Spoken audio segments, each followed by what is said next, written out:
मालेगांव के एमएलए साहब मुफ्ती इस्माइल साहब के साथ आज हम जाकर जो एसआईटी गवर्नमेंट ऑफ महाराष्ट्र ने बनाई है, एडिशनल एसपी अनिकेत साहब से हमने मुलाकात की और उनसे हमने रिप्रेजेंटेशन किया। मेरा मानना यह है कि महाराष्ट्र में एनडीए को, ख़ास तौर से बीजेपी को इस बात की बड़ी तकलीफ़ और मलाल है कि उनके दोनों प्यादे हार गए, एक पार्लियामेंट के इलेक्शन में और दूसरा विधानसभा के चुनाव में। तो इसलिए वो अपनी शिकस्त को हज़म नहीं कर पा रहे हैं और गैर ज़रूरी तौर पर इस तरह का उन्होंने एक एसआईटी तश्कील दिया है। आप हमको ये बताइए कि आप लोग तो देख रहे हैं कि जिन लोगों को गिरफ़्तार किया गया है वो तमाम के तमाम तो भारत के नागरिक हैं, उनके वालिद नागरिक है, उनके भाई, उनकी माँ, उनके रिश्तेदार नागरिक है। उन पर जो केस बुक किया गया है वो डॉक्यूमेंटेशन में गलती एरर हो या कुछ वैसा है। ये कोई रोहिंग्या बांग्लादेशी तो है ही नहीं, ये लोग ना कभी मालेगांव में निकलेंगे। हम महाराष्ट्र के मुख्यमंत्री से ये गुजारिश कर रहे हैं, उनसे रिक्वेस्ट कर रहे हैं कि अननेसेसरी आप पूरे मालेगांव को क्यों सजा देना चाहते हैं।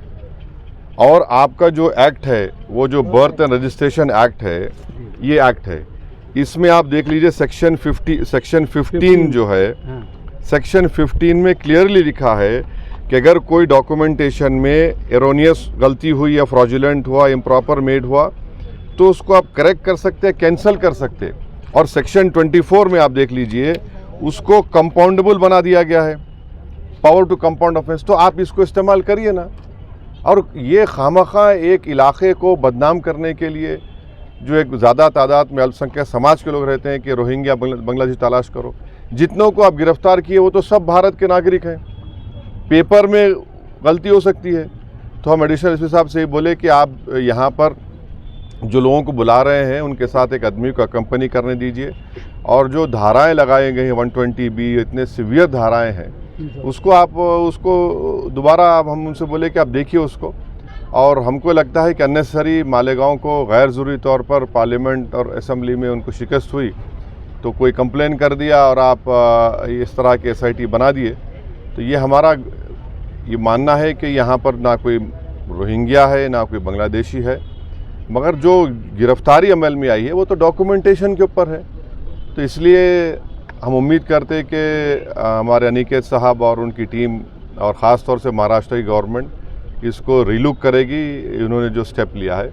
और मालेगांव में तो आप देख रहे हैं कि मुफ्ती साहब मालेगांव के दूसरे इश्यूज़ जो लॉ एंड ऑर्डर से ताल्लुक़ था, ख़ास तौर से जो बड़े बड़े ट्रक्स अंदर आ जा रहे, और जो परसों हादसा हुआ जिसमें 2-3 लोगों की मौत भी हुई है, तो इन दूसरे उस पर भी हम बातचीत किए। बस आपको इस बात की इत्तला देना था। शुक्रिया। तो मालेगांव में बार बार किरीट सोमैया, नीतीश राणे ये आते हैं, ट्वीट भी करते हैं और कार्रवाई भी होती है, और वो हिसाब से प्रशासन भी चल रहा है। ऐसा नहीं लग रहा लैंड जिहाद का मुद्दा लेके, बांग्लादेश का मुद्दा लेके नहीं, आप हमको ये बताइए कि अगर मान लिया जो वोट जिहाद हुआ तो ये लोग गाली किसको दे रहे हैं? इलेक्शन कमीशन गाली दे रहे हैं ना, ये इलेक्शन कमीशन गाली दे रहे हैं।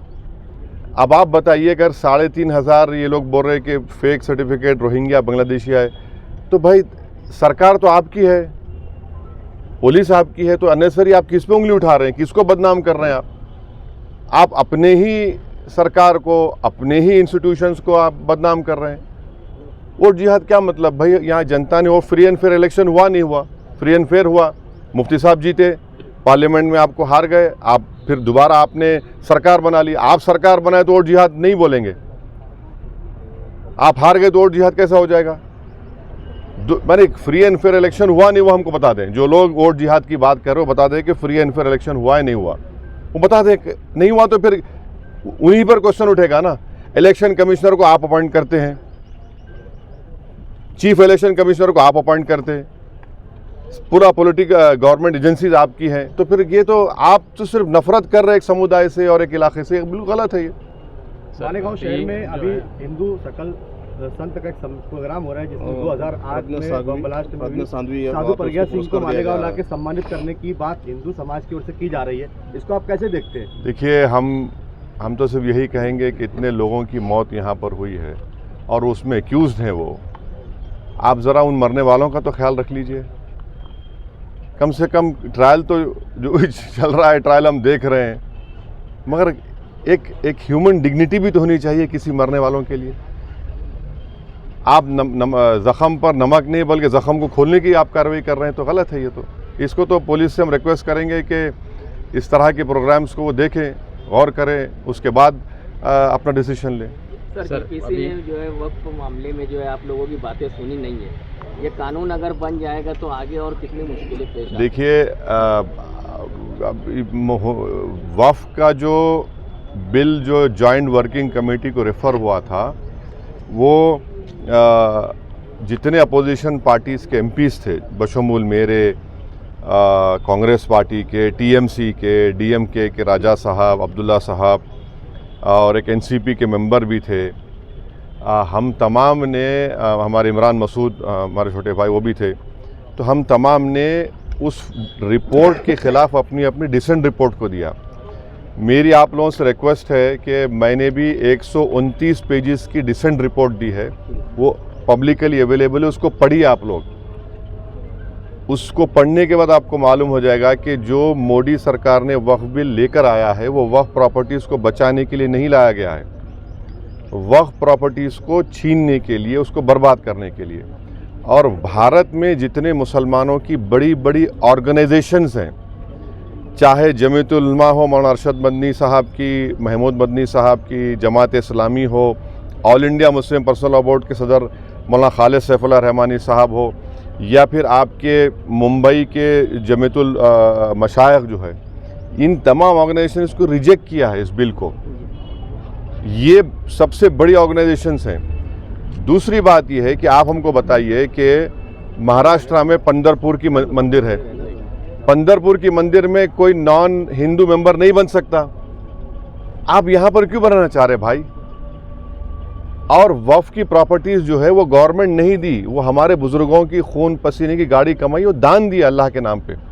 और अगर कोई मुसलमान वक्फ की प्रॉपर्टी को अल्लाह के नाम पे दान देता है तो उसमें उसकी औलाद का शेयर नहीं रहता, क्योंकि वो ऊपर वाले अल्लाह के लिए दे दिया गया है।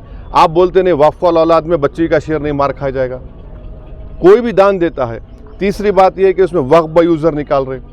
हिंदू धर्म में आप BK मुखर्जी साहब की किताब है, वो पढ़िए, जो सब मानते हैं, उसमें लिखा कि बाई कस्टम बाई यूसेज वो टेम्पल की प्रॉपर्टी हो जाती, वहाँ पर जब हो जाती तो यहाँ क्यों नहीं हो सकती है भाई?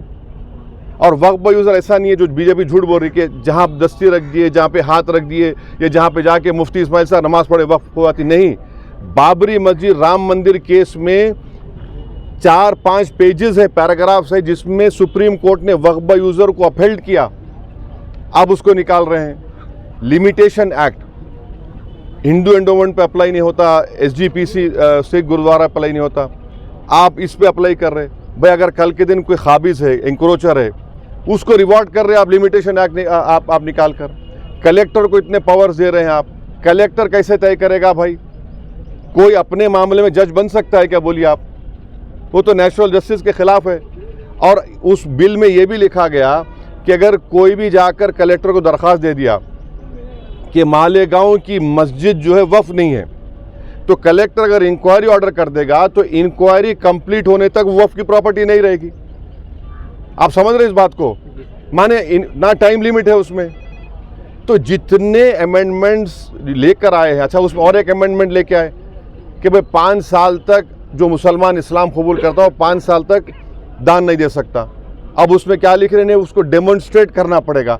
क्या डेमोन्स्ट्रेट करना पड़ेगा? मुफ्ती इस्माइल साहब देख के बोलेंगे हाँ ये नमाज पढ़ रहा, एक्सेप्टेबल होगा मोदी साहब के लिए? ये दाढ़ी छोड़ना डेमोन्स्ट्रेशन है, उसको डेमोन्स्ट्रेट करने के लिए, उसके रिलीजन के लिए? क्या रोज़ा रहना डेमोन्स्ट्रेशन? आप कौन होते भाई? अच्छा वो 5 साल तक नहीं दे सकता मगर किसी और धर्म को दे सकता, वो उसमें लिखा हुआ है।